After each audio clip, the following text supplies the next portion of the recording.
Hey everybody!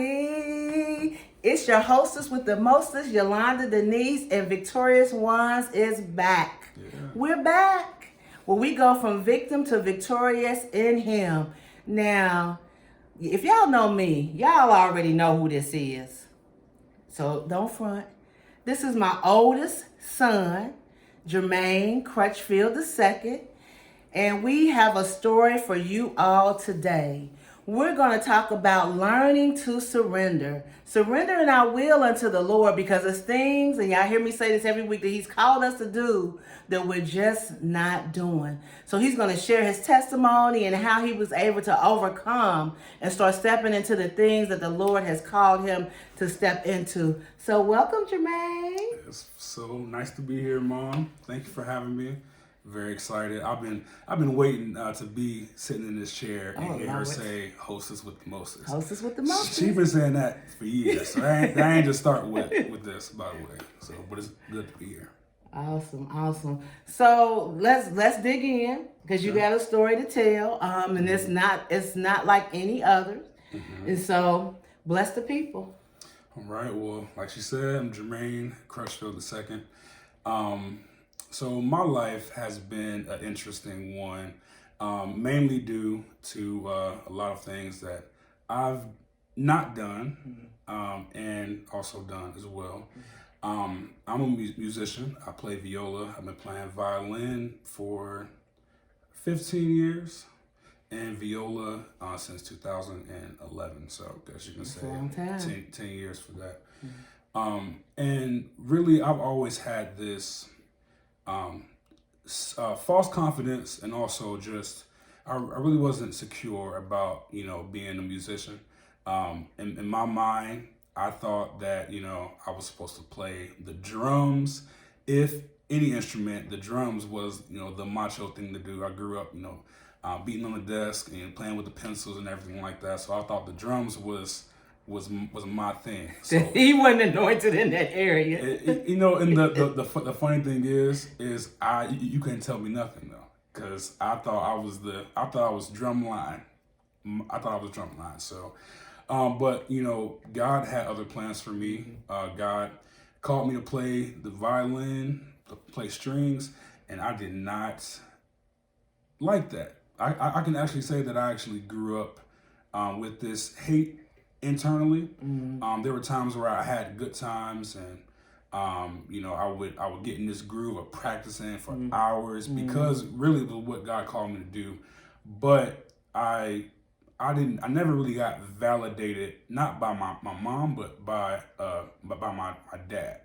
I really wasn't validated as a boy that it was okay to play the strings. I was told by everybody else that that's a girl instrument. So when I used to hear that, it was like, okay, well, I'm not a girl, and I want to do everything that the other guys are doing and be seen as this macho kid, even though I was like, 10, 11 years old. Right. But, I always hid or shrunk back when it came to music, when it came to playing violin. And so that was an attack that I struggled with for years, actually. Leading up into the past 4 years, past 3 or 4 years, I finally became comfortable with the calling that God had, called me to with violin and viola. I remember there were times where my friends wouldn't even know that I played violin, because I would never bring it around, and because I would rather seem cool or seem like this macho man, versus being myself in front of them. It's really interesting that you say that, because I'm reminded of when you say you were high playing the violin. I remember when we went over to Lincoln Heights to see Nouveau. And I said, Jermaine, you better get your violin. And we almost fell out because you didn't want to get it. And then when we got there, you shoved it under the pew. Do you remember that? I do. I remember that. So that was, I believe that was 7th grade. That was 7th grade. At that time, I really did not want anybody to know that I was playing the violin. Not just that, I was actually really good at it. It's different when you're playing, but you seem like you don't care about it. You can play it cool. But I was actually really good at it. I actually enjoyed it. I had a passion for it. And I didn't want to take it any steps further. I didn't want to go to no concerts, especially with kids that looked like me. Because even though they looked like me, they went to different schools. They were like, this preppy, kids, Performing arts kids, yeah. And I'm at Princeton. Yeah. No shade to Princeton, but yeah, two different kind of people. Yeah, it's really interesting because they did look like you, but they were different. Yeah, they were different.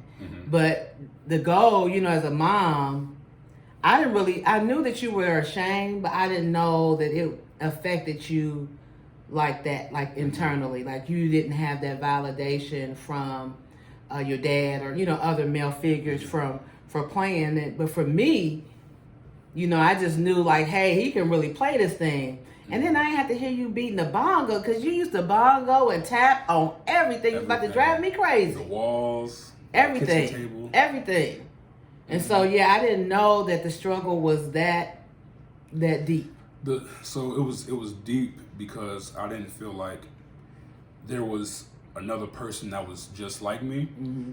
So with comparison to my orchestra mates at Princeton, nobody really took it as serious as I did as far as working on their craft. Even though I was ashamed of it, I couldn't really compress it all. It was almost like an outlet for me. Music has always been an outlet. Yeah. My mom can tell you maybe another time. Yeah. I'm gonna tell her now because I'm gonna tell her now. This is so funny. But it was an outlet for him. I mean, he would play hours and hours and hours, especially on Friday nights. When I wanted to go to sleep, he would be up playing 11, 12, 1 o'clock at night. And you could tell by the way you were playing that you were kind of going through something, or you were, being healed from something, or God was setting you free from something. And so I could tell that. So, look, y'all, he was so good as a kid. Even without the violin, he got in trouble one time and played Amazing Grace on the daggone recorder after I whooped him. I did. I said, this boy anointed. Who can play Amazing Grace on the recorder? Yeah, ever like I just remember always just having this like finding this escape, when it came to music, and so particularly when it came to violin and with Nouveau, the concert that you drugged me to, because I honestly you were mad at me. I didn't want to go at first, but then when you said bring your violin, I definitely didn't want to. I would rather just miss the whole thing than not go. And I did. I stuffed that violin under the pew and tried to forget it was there. And then at the end, you told me, let's go talk to them. So I walked off like, I didn't have no violin. And we didn't even get halfway there. She was like, where's that violin? I was paying for that thing. Yeah. Selling teeth and blood and everything else so you could play in their orchestra. Yeah, and and it, because I was so I wasn't confident and just never really felt I was validated with what I was doing and comfortable with it. I was pushing back on everything, because I felt like I knew what was going to happen. I knew I was going to go deeper and deeper, and it would be harder for me to get out. What's so interesting about that too, because even though you were accepted in Nouveau, and you played with them, but even I can remember incidents where people from other races, when we would go to the music hall or whatever, how they would treat you until they figured out that you could play. Yeah. I don't know if you remember that time when we sat at that table and they didn't want us sitting with them, and you got the Norman Johns Award. And then once you got that award, it was like Yeah. But at first they shunned us, and shunned you, and thought that we just was in there on some free tickets or something like that. Yeah. It seems like it was always some kind of attack in some way, form or fashion. And one of the things that I want to hit on really quickly, just about like you not knowing it was that deep. Remember, I used to struggle really bad with speaking, just in general. So when I would talk, there'd be times where I get overly excited, or I don't think about what I'm about to say, and I start stuttering. Or so when it came to that, it was like I taught myself. I learned how to keep things here, and hold them. And I thought I was doing a good job. Nah. But Yeah. That's really interesting. And so I think too, you were taller. Yeah. Everybody thought, oh, you bald. And that was not the call of God on your life. Yeah. That was just not what he had for you. And so, as parents, I know we want our kids to play sports. Ain't nothing wrong with it. But God placed other gifts in our kids. That's right. And so as parents, it's good for us to tap in and see what the Lord is saying about our children and trying to, direct them in that area, whether they really accept it or not. But at least let them try it. Something other than basketball and football. Because we have very bright kids. Our kids are very bright. And so just tapping into that is very important. And it seems like with that, when I think about how you kept everything in and you were fighting against what God wanted, that was, I think of that the scripture, casting away your confidence. Don't cast away your confidence because it brings a great recompense of a reward. And even though I raised you up, you were raised knowing the Lord and, and trying to learn for yourself, you really wasn't able to trust him because of the lack of validation that you weren't feeling, and just the low self-esteem that you had within yourself. Yeah, that's true. Because we did, grow up going to church, seeing you, model, like your walk and your relationship with God, but for me, I didn't really have really anything to, I guess, like lean on as far as like for myself, as far as like something to fall back on to keep me grounded. And also what comes with knowing the Lord, God it gives you assurance about your future and what's to come. So I couldn't, at that time, I couldn't see, like what was to come. I was scared of what was to come if I decided to lean in all the way with music, because I didn't know. I just didn't know. Yeah, it was a fear factor attached to that. A lot of fear. Yeah, there's a lot of fear attached to that, and it's different. Especially, well, my grandmother played piano, but as far as being a male in the family, you were the first one to pick up, a string instrument, something totally different from what most males will play. Yeah. And to play it, and so you didn't have that modeled out, and then again, you didn't have that reassurance that taking that path was okay. Because your dad played basketball. He was good at playing it. He ran track. So I get it. it. So not having that, walked out in front of you. An example. Yeah, makes it really difficult. So is there a time where you made that switch where you started to see? Yeah. So as I mentioned before, the time where the switch kind of happened, it was really more recent. It was probably like 3 years ago. And it came from me just being sick and tired of just living this lie, of I was carrying around this facade of what it meant to be a man or what it looked like to be, macho. And as I got older, it was a lot, it was a lot easier. I became to, get better at it. But it was like the last 3 years and the last 2 years when I started to come. So with that, y'all, we're going to stick a pin in it and we're going to come back and talk about that learning how to surrender to the Lord and what that should look like in your life and what it look like in Jermaine's life. So don't leave. Come right back. Hey, y'all. We are back with Victorious Ones, and y'all know who I am, the hostess with the mostest, Yolanda Denise, and we're talking about learning how to surrender to the will of God for your life. And my guest is my one and only oldest son, Jermaine, and he is talking about the struggle he had with being a musician and not being able to accept that and running from that and not feeling validated as a violinist and a violist. Is it violist? Violist. That's Violist. I thought I made that up, y'all. Lord have mercy. But anyway, before we went to commercial break, he was starting to talk about his transformation when he started to embrace what God had for him. And so you said it was like 3 or 4 years ago? Yeah, about 3 or 4 years ago. And even that process, that 3 to 4 years ago, it was about a year, almost a 2-year process of that starting to sink in for me.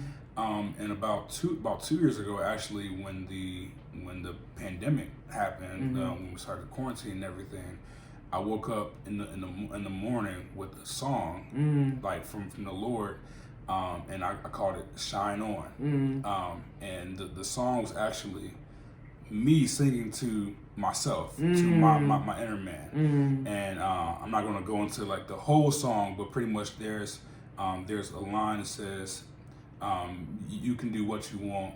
I ain't running. You can say all you can. I'm still gunning. You're not gonna stop me from becoming what I was destined to be." Come on now, Holy Ghost. And then it was I'm sick and tired of all this lying. I'm sick and tired of all this hiding. What's inside has been dying for a while. It's time for me to shine.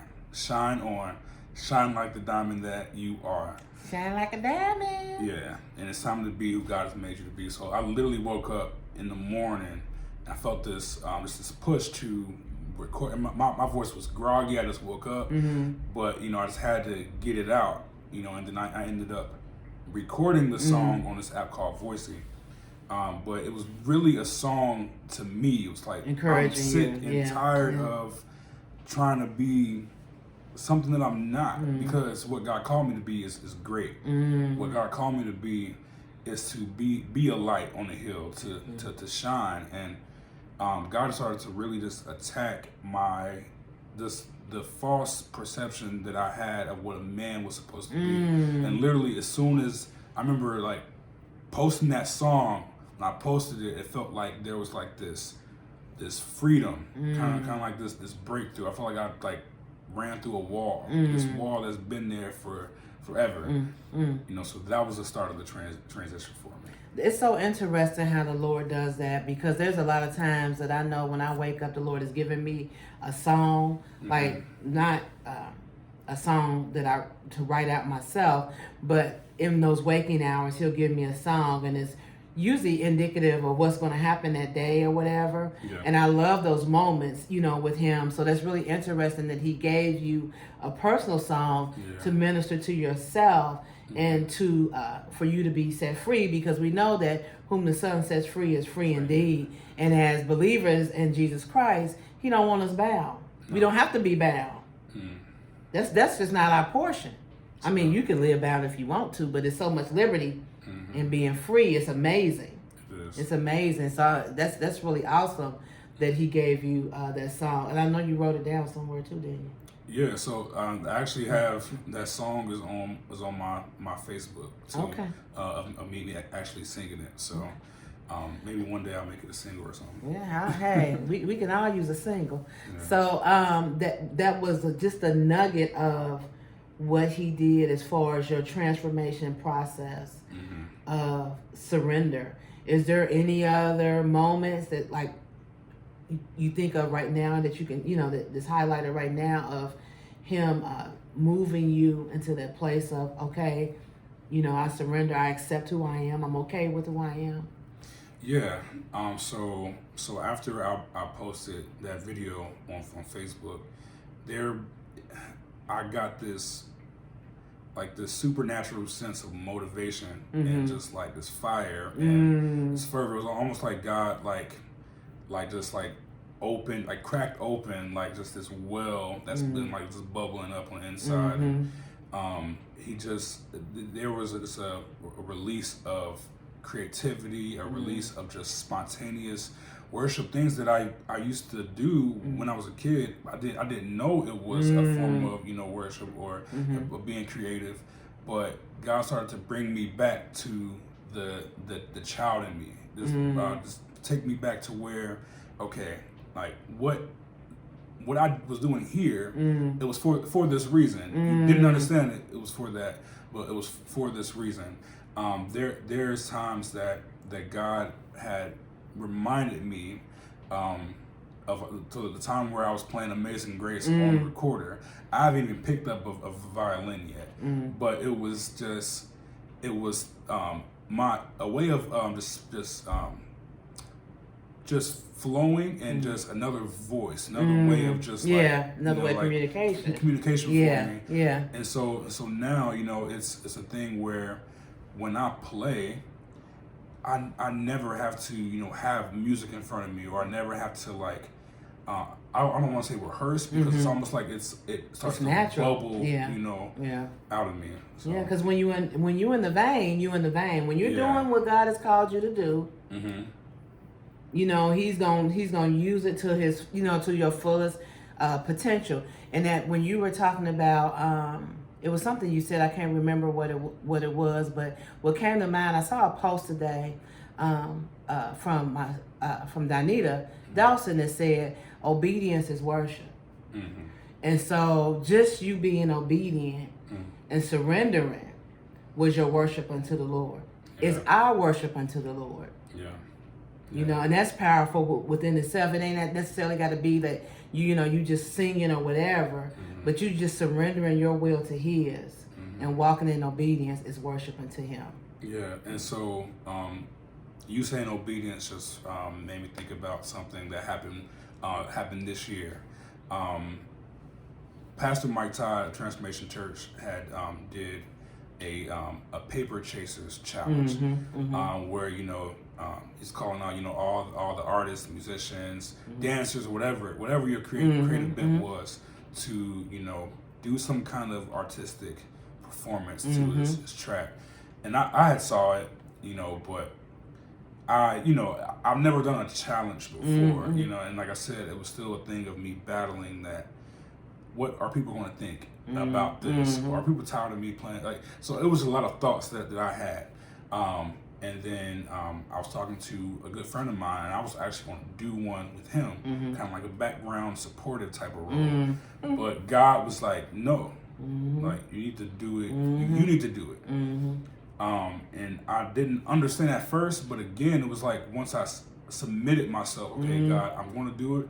It was this motivation. It's like you couldn't tell me anything. Like I went and got a laptop, I went and got equipment, and I've never produced my own music before. So I ended up producing my own music, and I remember telling my wife, I don't even care about winning. I'm just happy that I'm being obedient, I'm stepping out. And I'll be cool with just knowing that Pastor Mike Todd saw it. So that was my thing. But long story short, I ended up winning third place, and Pastor Mike Todd was picking somebody to join a live with him, ended up picking my wife. So we were able to not only, get on a live with Pastor Mike Todd, but he got to tell me himself. It was almost like God was coming up behind that and validating me, like, hey, what you heard was right. Like, you be obedient to me, you're going to be all right. And that's how he does. That's how he does us. And so many times we're so afraid, because of concerned about what people think and what they gonna say, and if my friends gonna like us. You just get to that point where you just really don't care. You just want to honor the Lord. You just really want to honor the Lord, and that's the most important thing is honoring Him. So that's really awesome. That he does that. He will send somebody to validate, like, hey, this is exactly what you should be doing. Confirmation. Yeah. And so it's really, really awesome. So is there anything in particular that you want to say to those who may be listening? Because it's not we're starting to become more, you see it more, but it's not always that you see a young black male playing violin or viola. There may be someone who sees some gifts in their child, or maybe a young man who have a different gift and is afraid to, go forth. Is there something that you would want to say to him or her to just encourage them to do the will of God? Yeah. First and foremost, I just want to say that I've lived it. I am living it. It is, the grass is greener on the other side. Don't listen to the people that are chattering in your ear, or even yourself telling you that you are not supposed to be doing that or that, or to worry about what people are going to say, because people are going to always have something to say. Anyway. Regardless of if you're a young kid, teenager, adult, people are going to always have something to say. You don't want to live your life regretting stopping doing something that you loved and that you were passionate about. So I want to encourage you, whatever it is that you're passionate about, whether it's music, sports, whatever it is, or something that's different about you, that you celebrate that. And it might not be times where you have people that's going to validate you in that, but I want to encourage you to keep going, just to push through. Use that as an outlet of expression. Don't stop doing something because you're afraid of what people are going to think about it. Because, like we talked about earlier, those same people that are going to talking about you right now are going to be the same ones trying to buy tickets to wherever you're going to be at years down the line. Last thing I want to share is, when it comes to your identity, the reason why you're frustrated with life and frustrated with everything is because you're trying to be something that you're not. I heard it said that that God would not bless the facade that you're trying to, like the person that you're trying to be. God wants to bless you. So for me, God wanted to bless Jermaine. God didn't want to bless the person that was trying to be macho or trying to be a man to people. And I became frustrated. So you'll be frustrated again if you want God to bless something that He never called you to be. Be you, be authentically you, and be unapologetic about it. And so I know that you have the podcast. Yeah. Is Unconventional Lifer? Yep, Unconventional Lifer. And he plays music. So if you need someone, weddings, funerals, bar mitzvahs. He's a man. And so is there an email address beyond what you're doing career-wise that people can get in touch with you and ask you any questions, or even if they want to hire you? Yes. They can get in touch with you. Yes, for all of the above, you can hit up my email address, unconventionallife94@gmail.com. Once again, it's unconventionallife94@gmail.com. Can you spell unconventional life, please? Just hey. No. So unconventional, Lord Jesus, UNCONVENTIONAL LIFE, the number 9, the number 4 @gmail.com. Amen. So I'm so glad you remember, because I would have been like, listen, all that education, you don't know how to spell. But anyway, I just want to encourage you all on today to just step out on faith. Faith without works is completely dead. You cannot say you believe God in one area and not believe Him in other areas. And believe me, I know it's a struggle. I understand it's a struggle. But what God has for you is so much bigger, so much greater. The scripture, the blessings of the Lord maketh rich and adds no sorrows with it, comes to mind, because when He do it, you ain't gotta beg, borrow, plead, ride on nobody coattail. You ain't gotta, let me get my tape over here to look right. You ain't gotta do that, because your gifts will make room for you, all to the glory of God. It's for His kingdom. He wants His kingdom to be manifested in the earth. And if we don't get in position, we missing it. There are lives out there. Even when He plays, breaks chains off of people. It's so soothing and it's healing. So whatever God has called you to do, it's gonna do the same thing. It's gonna break the chains. It's gonna set the captive free. Right. So step out on faith. Do it afraid. do it afraid. And as my apostle always says, delayed obedience is still disobedience. So do it afraid. And if you mess up and you miss the mark, shake the dust off your feet and get up and keep moving. This is Yolanda Denise. Thank you for joining us again on Victorious Ones. And we'll see you on the next broadcast. Bye.